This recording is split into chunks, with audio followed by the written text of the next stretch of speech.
Hello, everyone, and welcome back to the Make Life Less Taxing podcast, the show where we uncover what really creates freedom in life and business, and we'll explore stories of those who've learned how to build wealth with purpose. Welcome back to the Make Life Less Taxing podcast. Today, I'm joined by Chad Free, the founder of Black Diamond Money Moves, a framework that's helping business owners, professionals take control of their cash flow and build wealth with clarity and purpose. His work centers on helping people avoid fragmented advice and make aligned, intentional money moves that protect their lifestyle now and into legacy. Chad, welcome to the show. Thank you, Daniel. I'm glad to be here. Appreciate you having me. I'm excited to have this conversation with you now. Chad, can you share a bit more about who you are and the work that you do? Sure. So again, my name's Chad Free, and I consider myself just a simple guy from South Carolina that loves people and loves doing the right thing by people. And so I kind of got that from my childhood. My mom showed me all kind of love. She still does to this day. My dad, he is stone cold hustle machine, but he stands up for doing the right thing and not ever taking advantage of people. So I think I'm a good hybrid of that. And so I really believe that in the financial industry, it's easy for people to get took advantage of because we just don't know what we don't know. And sometimes I think that's on purpose. So I have truly developed a conviction in showing people all of their options.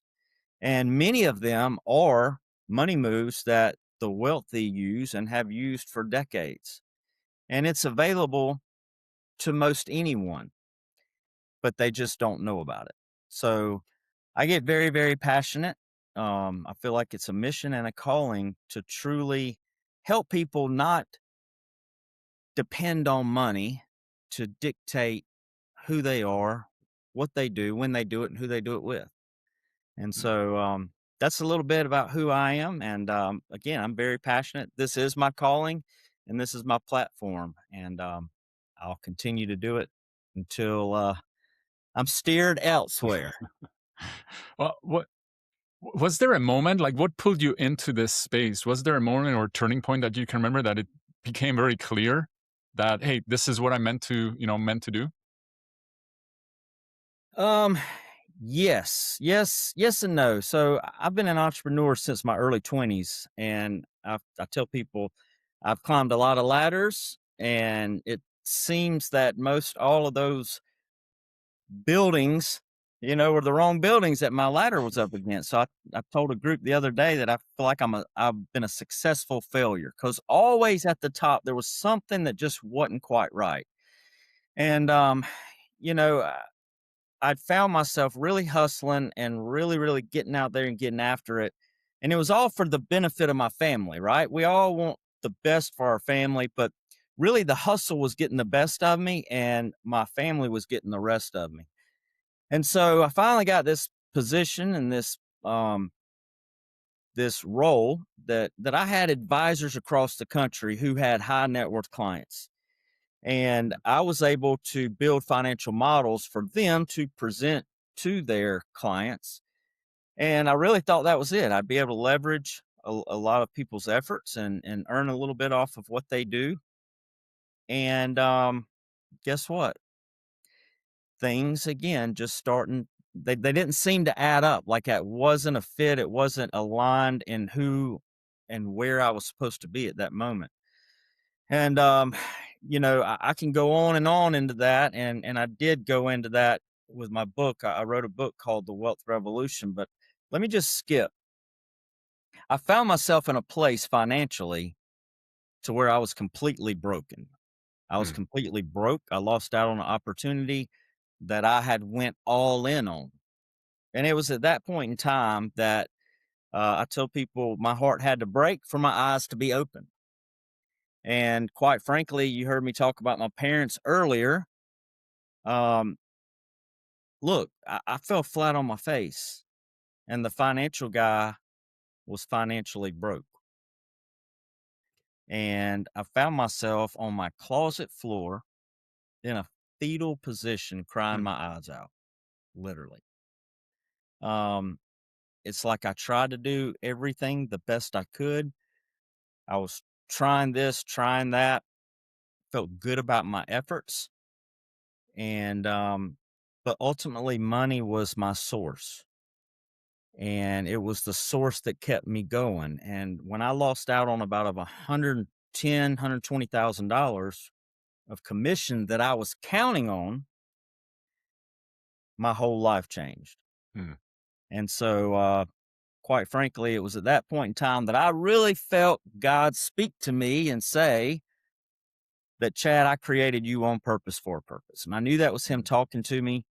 And I started getting myself together. And He revealed something to me that I'd been trying to be like my dad my entire life.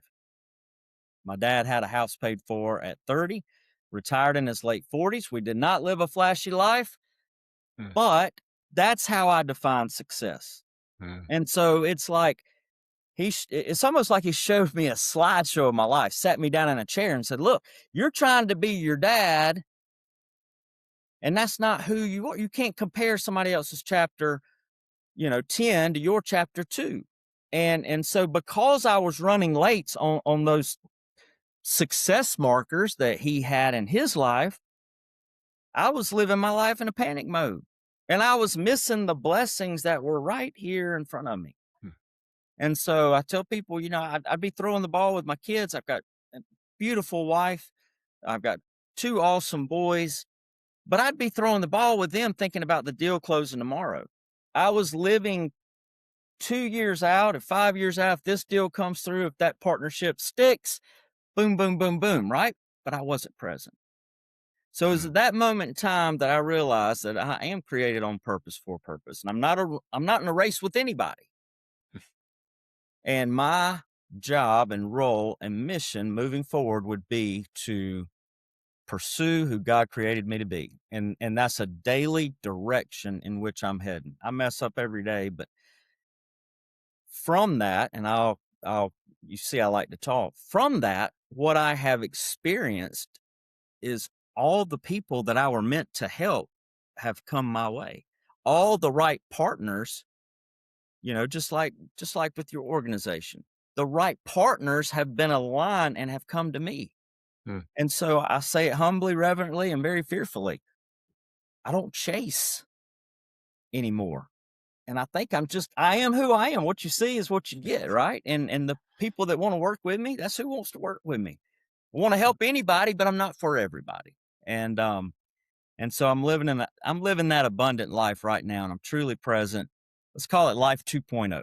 That's what I'll call it, right? Yeah. Well, you bring a great point, and I love to hear, kind of the comeback stories or the origin story of advisors and what they have gone through. And often, what you've mentioned is we don't realize that we get ourselves attached to this life that's not our life, right? And I think this kind of happens when we are in high school, maybe when we stop living for ourselves and we try to impress everybody else around us.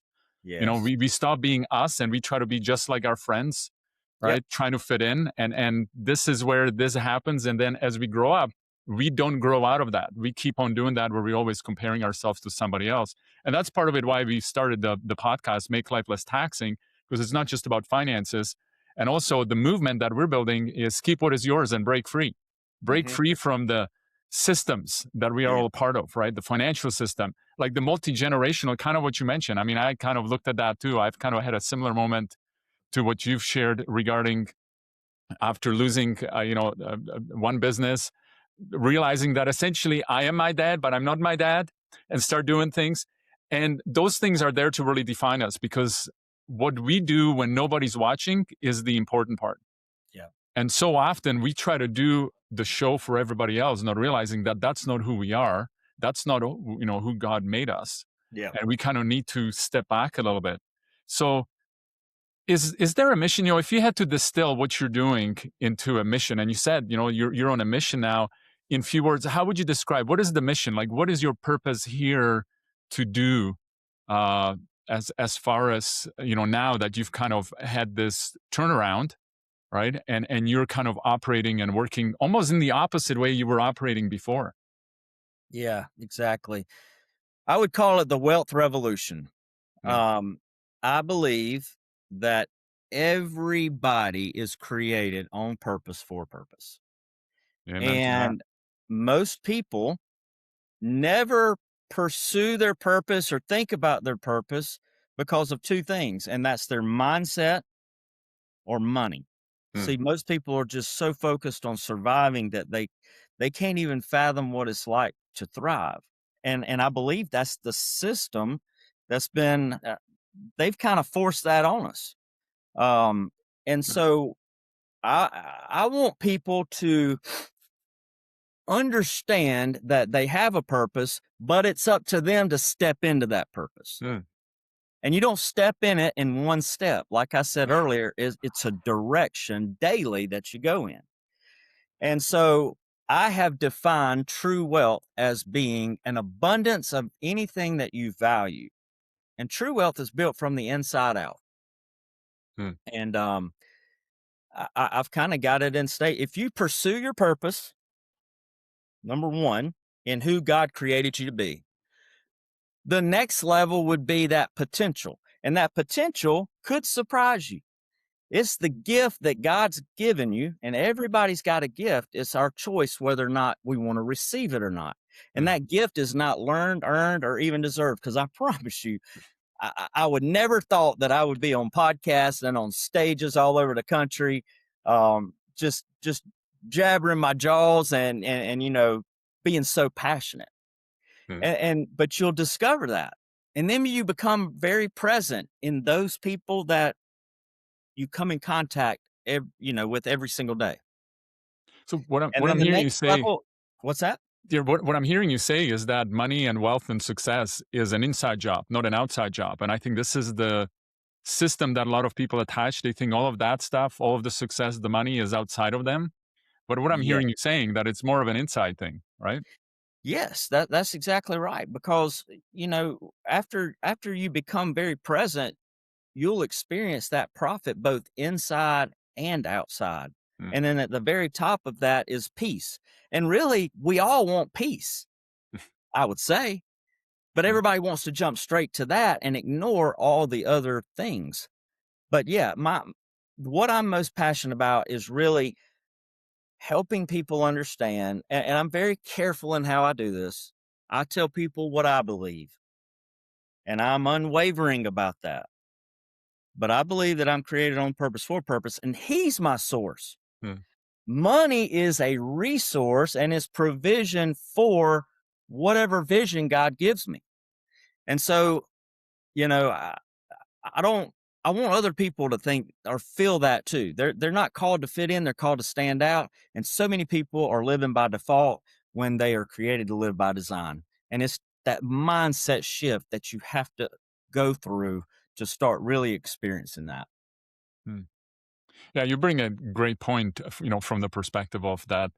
And I love the saying, that we bring, we've been brought in here, on purpose, for purpose, or for purpose or on purpose. I'm not sure what it is. I say that All of there's, it's fine. I say there's two most important days in everybody's life: the day that they were born and the day when they realize or discover why. And Mm, I think this is what we're talking about, is like everybody's got a reason why they're here. They have a purpose, they have a mission. yep. Unfortunately, some people never discover what that is until Yes. it's too late, or they might never discover it. I've heard somebody saying that, uh what you call it, where people go and die, the The graveyard. graveyard. Yes, thank you. I'm getting Czech words into my mind. I could come up with Yeah. that. The graveyard is the most wealthiest place in the world because of all of the dreams that died within the people that were there, all of those missions, all of those visions that they had, and they never done anything with it. And I think that's kind of that's the sad part, that a lot of people allow that to happen to them. I've spoken to a lot of people that are in their 60s and 80s, and you hear their dreams, and then you find out, like, how come you didn't do anything about it? Yeah. How come you didn't go and do that? And that's kind of the unfortunate thing. That's right. I heard a statistic, and 72% of statistics are made up on the Yeah. spot, right? Yeah. You'll get that later. But anyway, I really don't know how they got this, but they say 87% of people never discover their purpose.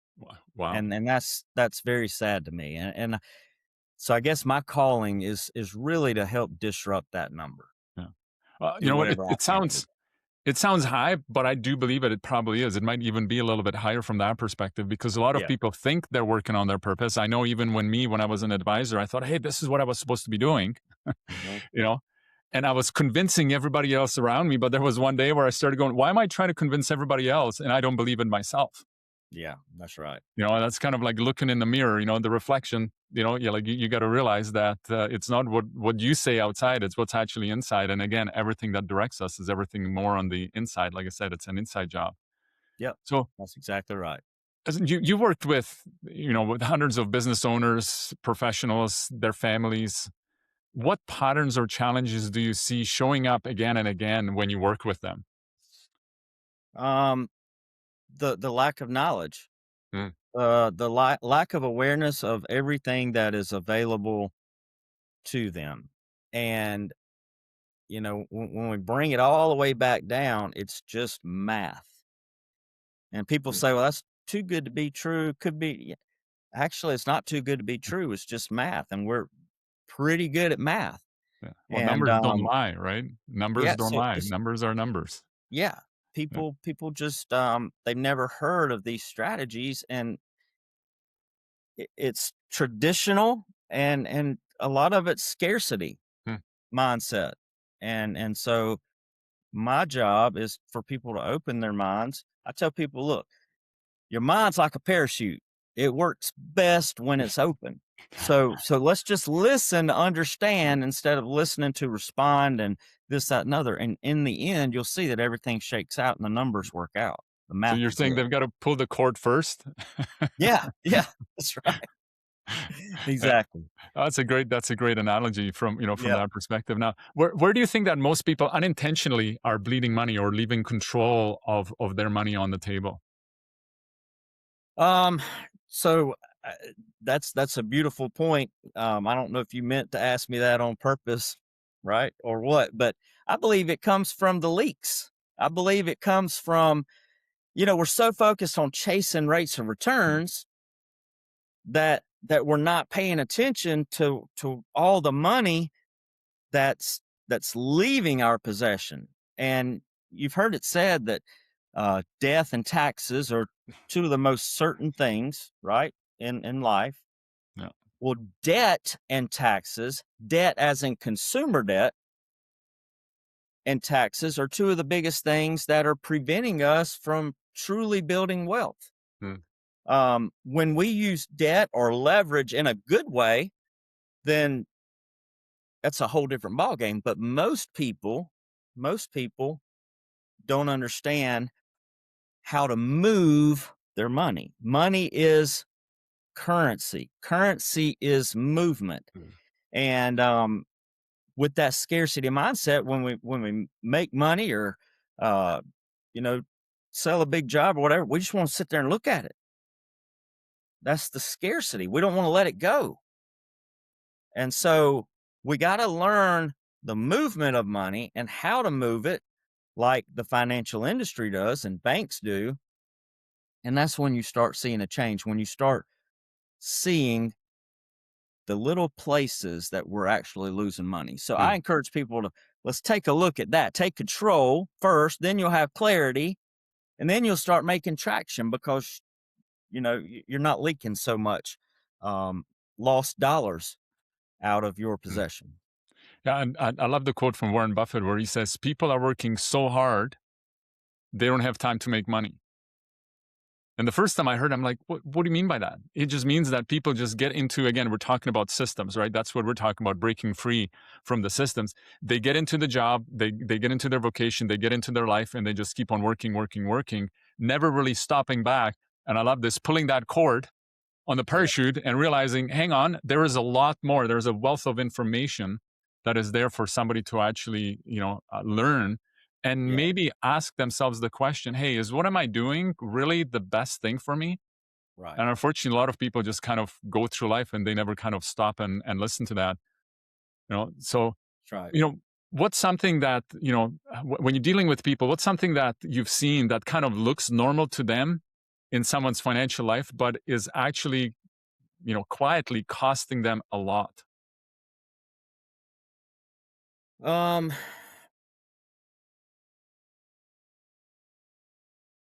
Probably.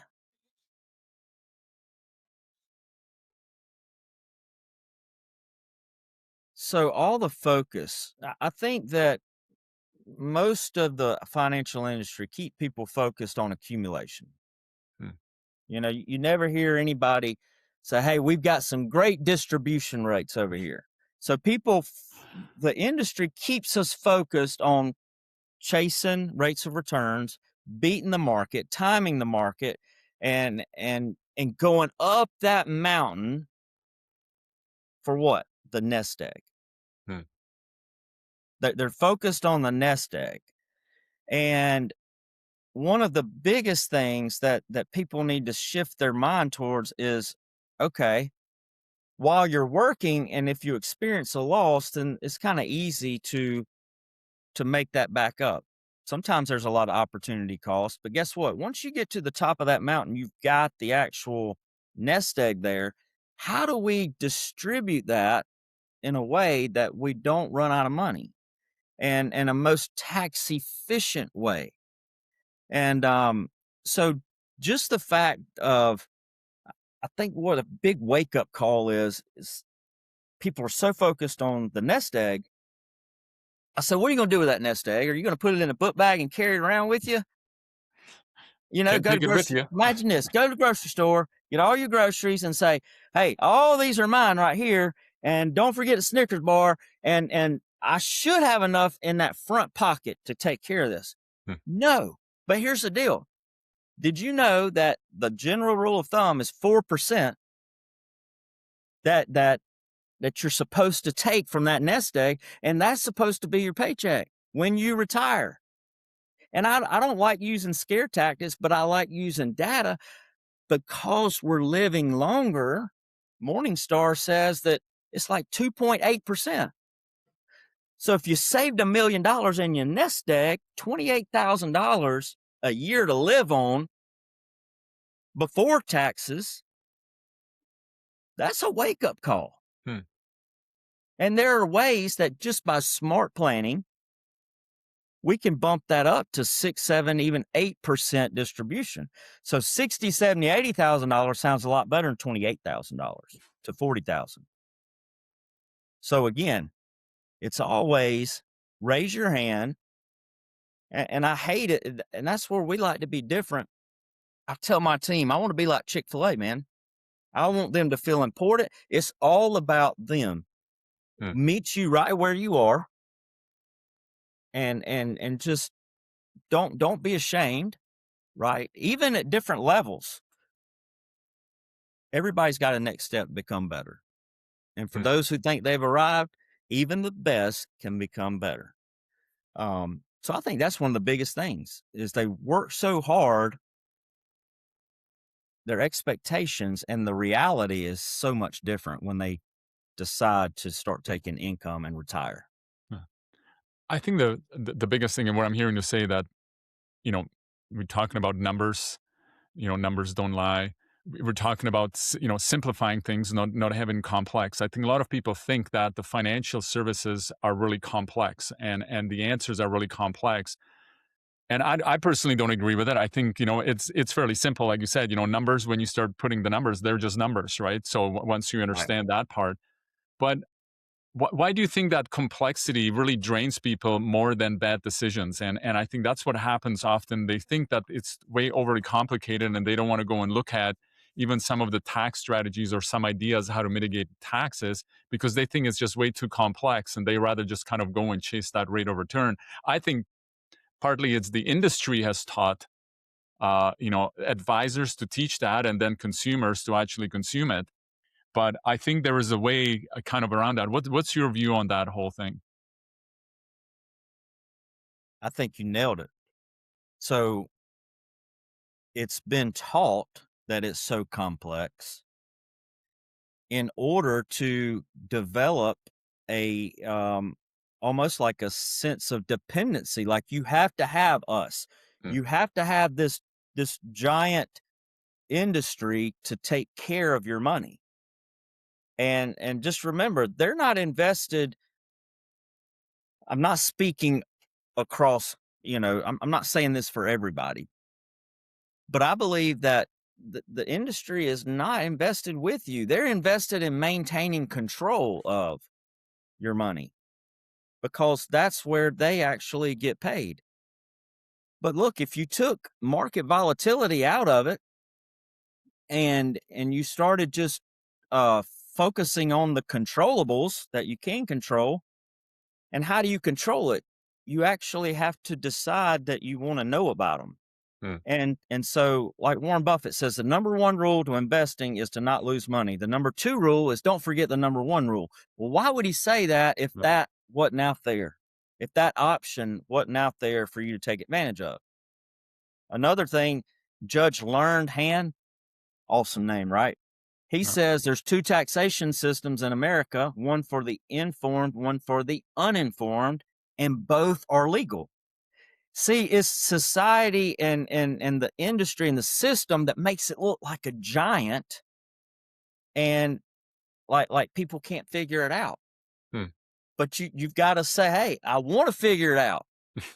I want, if I want to be my best for my family, you know, sometimes you need to raise your hand and say, okay, well, do I know all my options from a financial standpoint so I can be the best for my family? Hmm. You can't rely just on activity and trading time for money to do that. There's some stewardship part in that, and that's just taking the initiative to find out what else is out there. So, you bring out an interesting point. So, what do you believe that clients actually want, but often don't ask? Again, because of the industry or their past and all that. Like, what is it that secretly they're kind of hoping that the advisor would help them? And I do believe this. Like when we work with advisors, we want to tell them, hey, most of your clients don't even fully understand what they want. I think they know it on the inside, they just don't know how to ask for it. What do you believe that that actually is? What is it that clients truly want, and they were never shown a way, or they were never taught how to ask for it, or to mention what is it that they're looking for? So I've got my cash flow control system that I kind of go through. And I think this will answer your question as I kind of describe it. I think people just want to be heard. Mm, I think people just want to be understood. So let's take money out of it. I tell people, look, I've got a puzzle box right here with 100 different pieces to my puzzle. Now, the top of this box has no picture on it.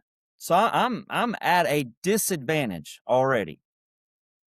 But it's through having a conversation with that prospect or that client, understanding what do they want in life?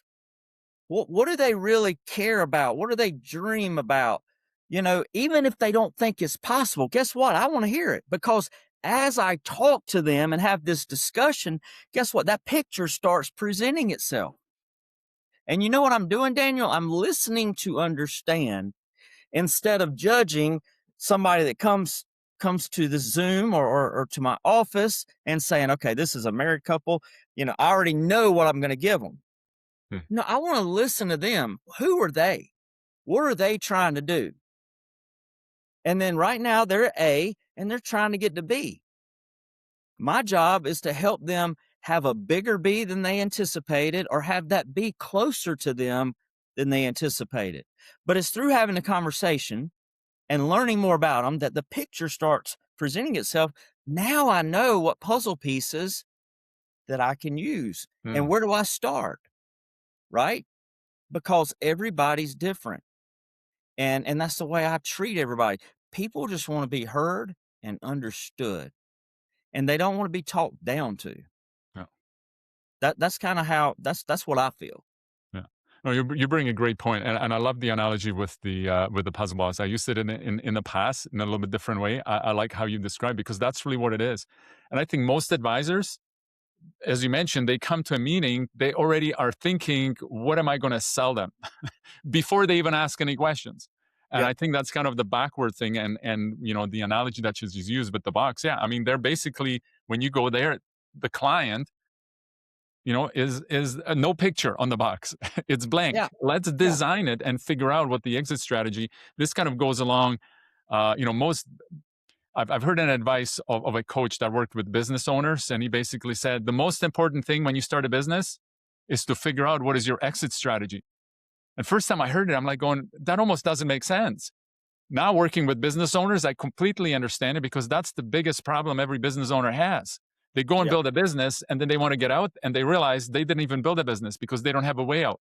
Yep. I kind of say they build one of these big factory chimneys, right? They thought they were building a house with windows and doors and roof, and they get to the end of life and they want to get out of their business and they realize they're literally sitting in a big chimney and the only way to get out, they've got to demolish the whole thing because they don't have a business. Yeah. So that's a great Exactly right. analogy that you've had with the box. Now you created a framework, right, called the Right. Black Diamond Money Moves. Can you Yep. walk us through what that actually looks like in practice and kind of explain to us what the meaning behind that is? Yeah. So, a part of that, I kind of use this because I want people to understand where we're going. I don't want it to be just a presentation. I want it to be a conversation. That first particular meeting, but there's 3 stages to building wealth. One, contribution stage, where you're actually putting money away for something, investing, what have you. Then you've got your accumulation stage, where your assets are accumulating, we hope. And then eventually at the end, we're going to distribute Hmm. that money, whether it's retirement income or legacy, passing it down to our family, what have you. So everybody, there's a different stage. I don't need to be talking to somebody about contributions if they've already contributed, accumulated, and now they're getting ready to distribute. And if you have not started contributing, then I've got another little thing that comes before.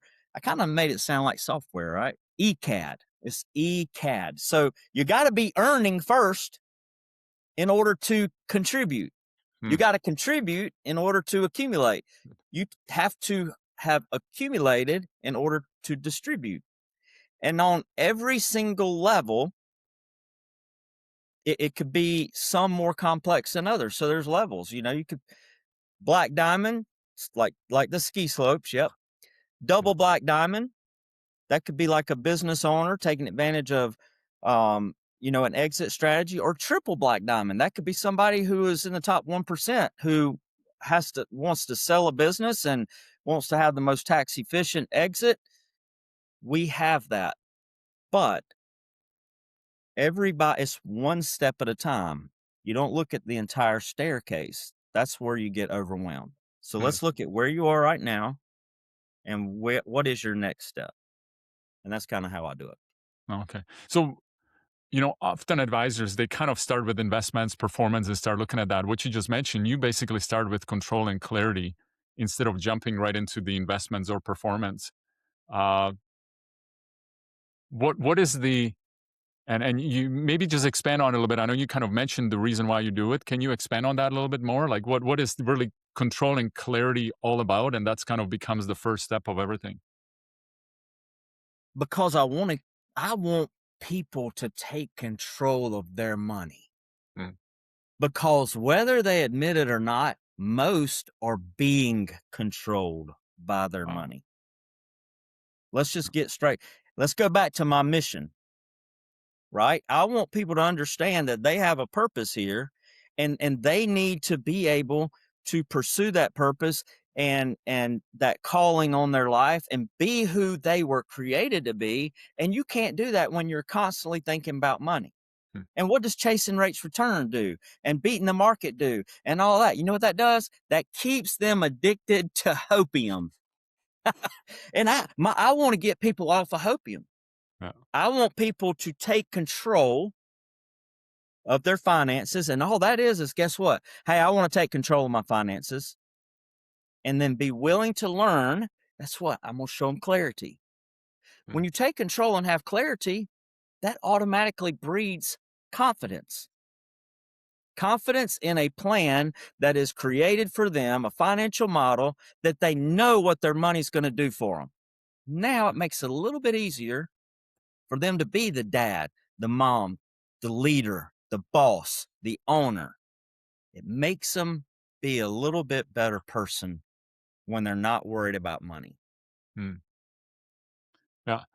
Wow, that's a great kind of great analogy. Now, can you share a story maybe of a client or a moment that really sticks with you that reminds you of the work that you do and why you do the work and why it matters? Yeah, I'm glad you asked. So, one in particular, um, I had to educate this person. They had an old 401k and a past employer, and I had to help them take control first by educating them, giving them some clarity. Look, this is what, if you don't do anything, I kind of showed him how the math worked, and I let him tell me, an average rate of return that he wants to use. And he was 42 at the time, I believe. What is that money going to look like at 65 when you decide to retire? So I got his mindset shifted to, okay, let's focus on retirement income. All right. And so if he did not touch that money, just let it bake, keep it in the oven, right? Let it ride the wave and hope everything works out. Using a 6% rate of return, he was looking at $31,000 to $33,000 in retirement income starting at age 65. And that was before taxes. Mm. All right. So what we did is we repositioned, redirected, built him a financial model that now it took market volatility out of the equation, number one. And number two, his projections are are looking at $103,000 to $105,000 tax free. Mm. Tax free. Now, that's number one. So we 3x'd his projected income, and all by eliminating market volatility as well. Number two, he went to his advisor and he asked for his account numbers. And what do you think the advisor said? Hey, what are you going to do? What are you doing with this money? So he began to tell him, and this is where I get passionate and I say yayed up. I get yayed up, right? That advisor said we could have done that for you. Well, let me ask the advisor a question. Why didn't you? Yeah. Do you understand? See, that's what makes me want to get on top of the table and makes me want to get on stages and tell people you got to wake up, because the people you think are supposed to tell you these things, a lot of times they're not. Mm. So that's the second point. I tripled the projected entire retirement income. The second one is, well, I could have done that for you. I wouldn't have said it even if I thought I could have done it for him. I wouldn't have said that. But you know what? Yeah. In boxing, there's always a go home punch. Yeah. I did mixed martial arts for a while, right? You got 2 jabs to set them up, and then you got to go home punch. Do you know that 5 years later, my client now and his old advisor, they're still acquaintances, their paths crossed. Mm. And the advisor voluntarily told him, hey, guess what?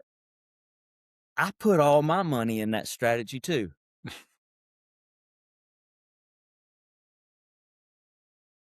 If I had a mic, I'd drop it. That's why I do what I do. Yeah.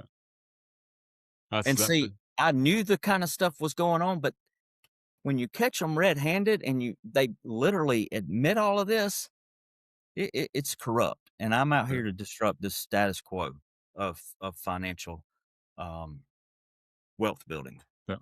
No, listen, we're both on the same mission. We're not here to speak badly about the financial industry, about any financial advisors. I think what we're trying to do is just educate people. And what you just mentioned, like, Yes. wake up. You know what? Pull that Yes. cord on that parachute and start to realize that, if you know this much information, there is that much information. And hey, if you know that much information, there's even more information. Like, it just never stops. I mean, both That's you right. and I, we're learning every day. Yes. I'd say this thing: the day that I stop learning is the day that I'm dead, because Yeah. I know I will never stop learning. And I think the systems that we're fighting and we want people to break free from, they're designed in a way for people to lose. That's part of the reason why I got out of the financial industry. When I was in it, I called myself a recovering CFP because I realized, hold on, they literally taught me everything how to sell products, not how to help people. And it was Yeah. like, I don't want to be part of that anymore. Now Right. I'm on a mission of changing that. That's why I do what I do now. Again, that was, I think, my true purpose and is my true purpose Yep. and mission in life to go and do. So it's not Yep. kind of bashing somebody, but that's a great story because, yeah, unfortunately, a lot of advisors, they just don't know about it. And they don't have to feel bad about that they don't know about it, but they just need to realize that, hey, there is a lot more, and then they can do better work for their clients. That's why we started the Institute of Untaxable Wealth, and that's why we're partnering up with advisors. Exactly. And that's why I love this because, you know, I will tell you, and I thank you for saying that because it may seem like I'm agitated with Mm, it's not other advisors, it's the industry, mm, right? It's the industry because they train these advisors and they teach them what they want to promote. mm, Okay. And so if that's all they're doing is they're promoting what they've been told and probably pressured to promote, yeah, that might not be exactly what the client needs. And so guess what? If the client doesn't ask, they don't have to tell them anything, mm. right? And so Well, yeah, the advisors are asleep. They're not asking. I don't know. You maybe heard have you ever heard the ham story? Of the husband comes home and brings this beautiful honey glazed ham and goes to the wife going like, hey, we're going to have this great supper. And she grabs the ham and yanks 1/4 of it off. He's like, oh, why are you cutting off the end? It was like, I don't know. My mom always cut off the end before she puts it into the oven. So she goes and oh, calls the mother and says, Mom, why do we cut off I don't know. My mom did that, the grandma, right? So the daughter phones the granddaughter phones the grandmother and goes like, Grandma, why do we cut off the end of the ham? And she goes, well, dearie, I don't know why you cut the end of the ham, but the reason I had to cut the end of the ham is because my pan and stove was too small. I couldn't fit the ham in. So I think that's kind of what you just mentioned. A lot of advisors just keep on doing what has been done for, I'm not going to say hundreds of years, but, for the last, 50, 60, 70 years. And they keep on doing the same thing where nobody asks, hey, is there a better way?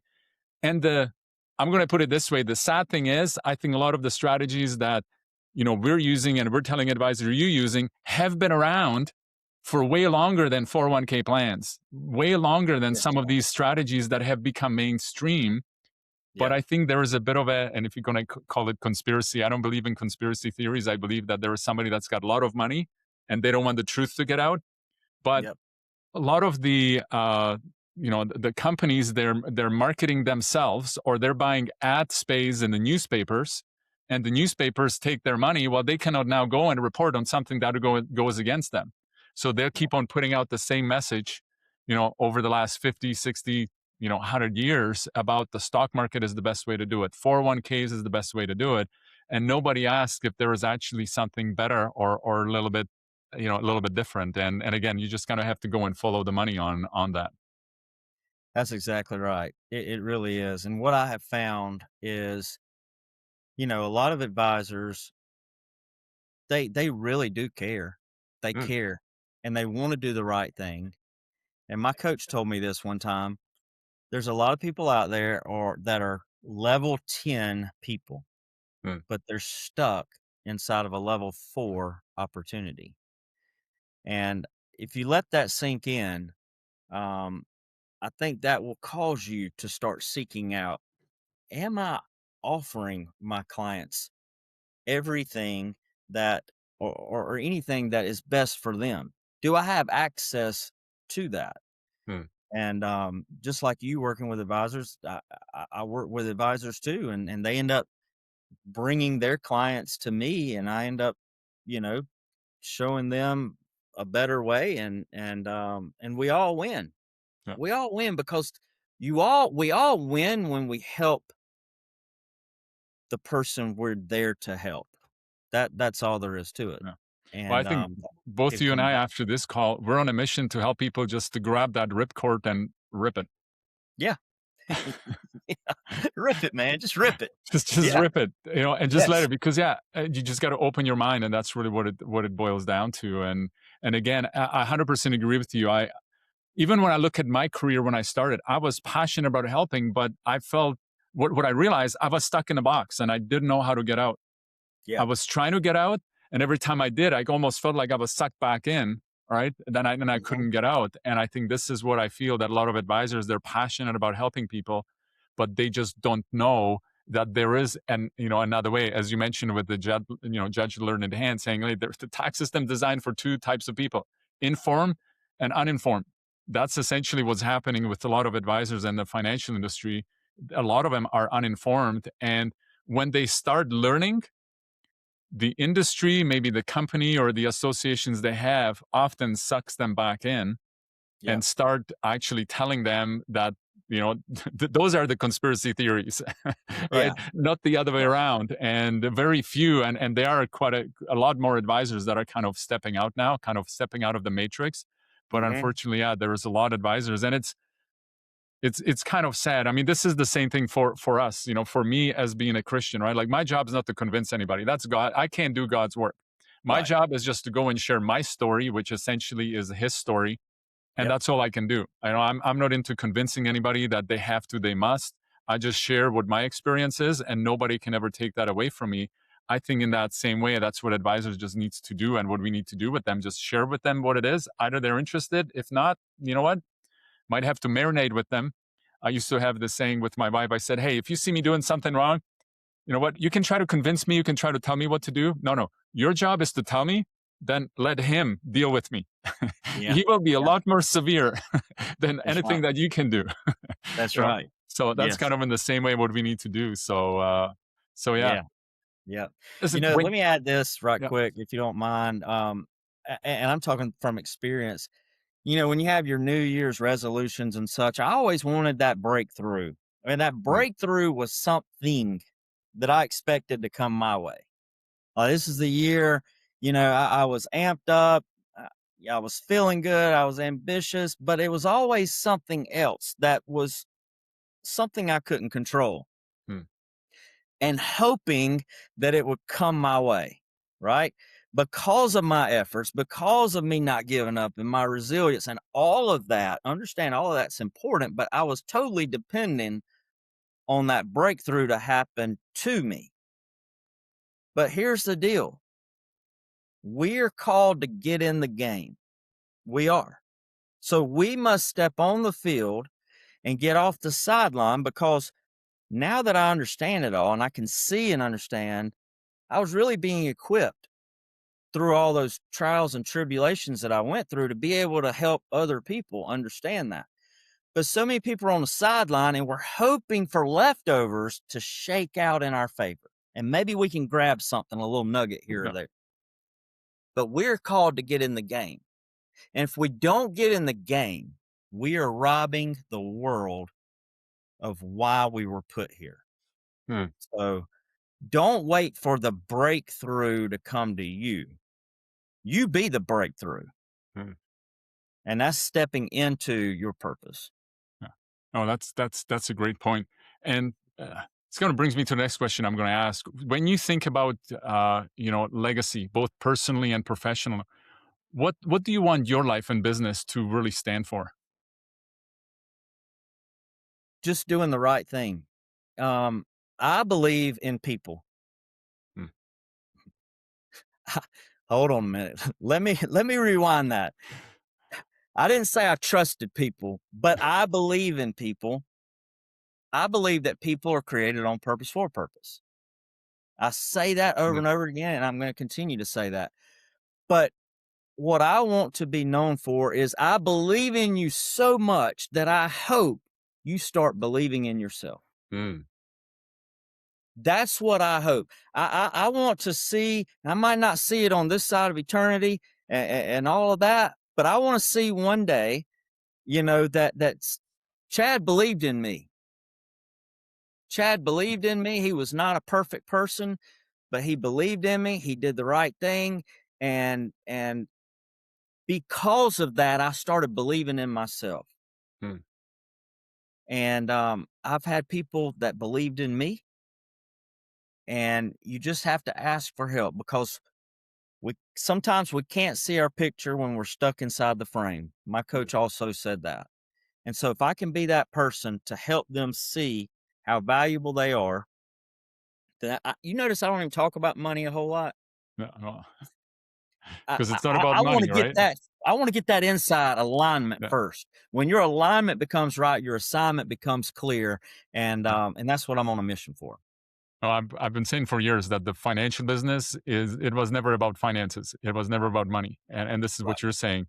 But so let's go and expand on that a little bit. What kind of story now do you want, the families and business owners and who you serve to be able to tell about their money? Like what is the story that you want them to be saying about money once they start working with you? Well, I want them to be able to say that they have control of their money. They have clarity on Mm, what their money's doing, and they are confident in their money. mm, And chances are, if they are those things, at one point in time, they were probably confused. They didn't have control, and they wasn't really confident. mm, And so, again, when we talked about people are at A and they're trying to get to B. But where is B? Well, let's take mm, control of it and let's take a look at it.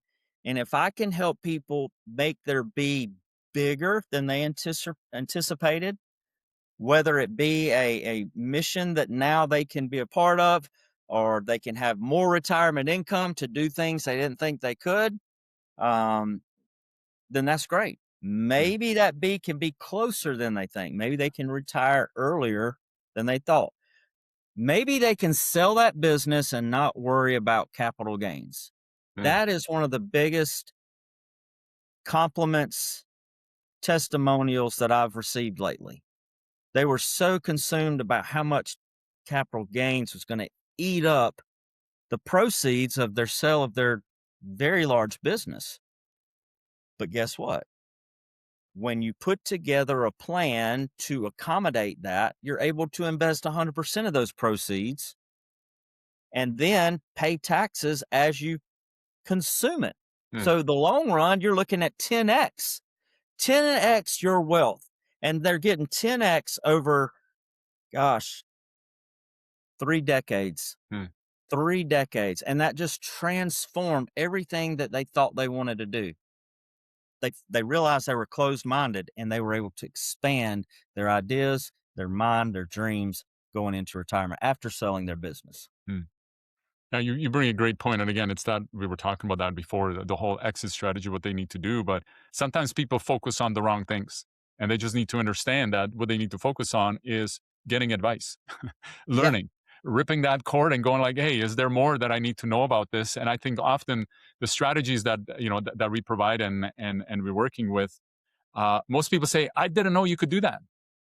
And I think this is kind of the best way that I can go and describe this is that most people don't understand that the way that the IRS code has been designed, especially for business owners, is to actually help business owners because the government, if you look at the government being a big corporation or a big business, they're in charge of the GDP and they're in charge of kind of running the whole country, but they can't do it on their own. And they actually hire smaller business owners or business owners to help them to do that, right? To employ people, to take care of them and all that. And for doing that, the way that the IRS code is designed is actually to give them some breaks, to give them some benefits, to give back some of the taxes so that they don't have to pay all of that. Yep. So often, most people look at taxes as a negative thing or IRS and the code, but actually, there is a lot of benefits if you know how to use them. And we're back to Judge Learned Hand, right? Informed Yep. and uninformed. Yep. So from that perspective. So listen, if Definitely. as we're closing this, if someone is listening today and they're kind of, I don't want to use the word scattered, but they kind of don't know what to do, right, financially. What's the one thing that you would encourage them to kind of question first? What's the first thing that they really need to ask or they kind of need to, search for? Um, so just ask themselves, are they in control of their money? Mm. And that's a question only they can answer. I'm not telling people this. Yeah. So They're gonna that's a find the very answer. powerful. Hold on, I'm going to say that's a very powerful question Mhm. because just asking that will cause them to stop and answer and be honest with it. Because Yep. as you mentioned that question, my mind's going and trying to already find that answer to that. So I think that's a very powerful question for somebody to ask. Sorry, I don't mean to interrupt you, but I just want to highlight that. That's an awesome question for everybody to ask. Yeah. So, what is that percentage of confidence, I mean, Mm, control that you have of your money? And then ask yourself, are you clear on what your financial blueprint looks like moving forward mm, and what your money is doing for you? And then that will tell if you're confident or mm, if you're confused. And I will tell you, um, go back again to what we talked about. There's a big thing of approval addiction, and people just want to please people and they want to mm, look a certain type of way. They want to fake it till they make it and all that. But guess what? You don't have to fake it till you make it, but you got to be willing to ask for help. mm, And guess what? You might not want to work with a certain type of advisor because of the way they do business. Find somebody that is willing to listen to you to understand, and it should be conversation, not mm, presentation. It should be relationships.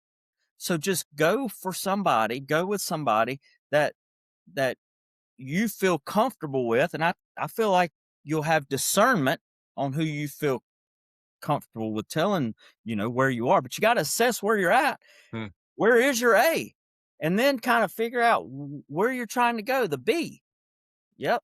And then there is a way that you can take control, have clarity, and be confident mm. that you will be able to reach your B one day. That's a great point that you bring. Uh, as an, I've got last four questions.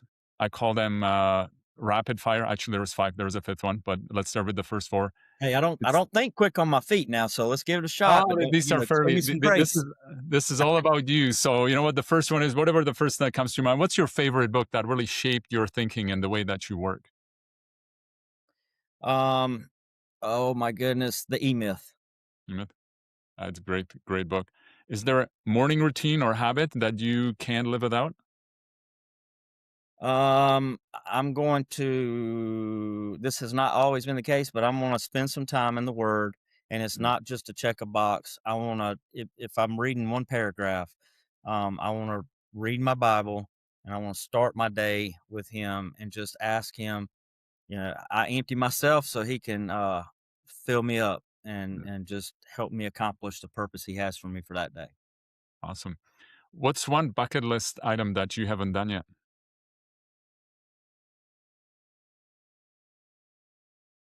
So I want to go to Hawaii one day. Mm, I don't know if that's a bucket list.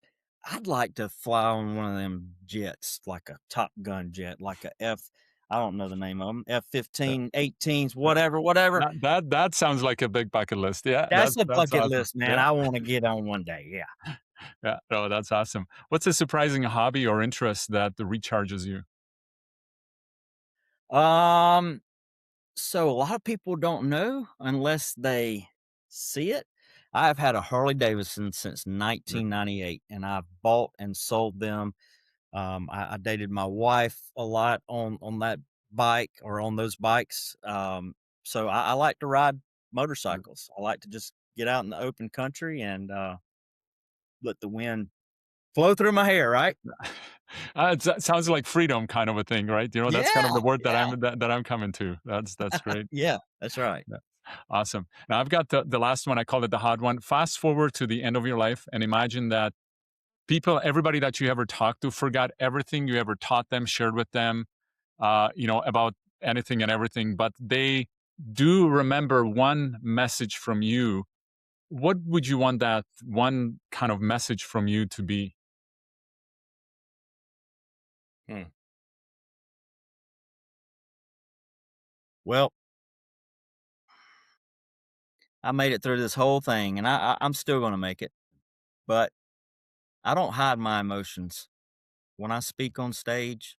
if I start talking about my family or my boys, um, sometimes my emotions get me. When I had that revolution in my life and realized that I was created on purpose for a Mm, purpose, um, my youngest son, who is now a junior in high school, he asked me for my phone, and I didn't know what he was going to do. But I got that phone back later that evening and opened it up, and I had a screensaver mm, on my phone, and it said, "God made you mm. on purpose for a purpose." And I just want anybody that I come in contact with to know that I'm real, I'm authentic, I believe in them, and I truly believe that there's a purpose for their life. And a lot of people refer to me as that purpose guy. Mm. And so take it all away. Um, everybody's here for a purpose, but it's up to us to step into it and find out what that is. Wow. Oh, what a powerful and perspective shifting conversation, Chad. I thank you for sharing your journey, and you're getting me emotional of reading that. And listen, we do feel it whenever I speak to you. You know, your authenticity really comes through. So I appreciate that. Where can people find out more about you and the work that you do? So I've got a website, blackdiamondmoneymoves.com. You can check that out. Also, you can see me at chadfree.com. That's kind of my author, speaker, mentor side of things. Chadfree.com and blackdiamondmoneymoves.com. And of Perfect. course, follow me on social media. I'd love for you to follow me. And yeah, that's it. Awesome, perfect. If you're listening, be sure to check out the websites. We're gonna have links and everything in the show notes. Chad, thank you again for your time and your message. And remember, making life less taxing isn't just about money; it's about freedom, clarity, and purpose. Keep building wealth, keep protecting your legacy, and keep living the untaxable lifestyle. We'll see you next time on the Make Life Less Taxing podcast. Thank you again, Chad. Thank you, Daniel. Thanks for joining us on this episode of Make Life Less Taxing podcast. Be sure to check out our other top advisor interviews at makelifilesstaxingpodcast.com.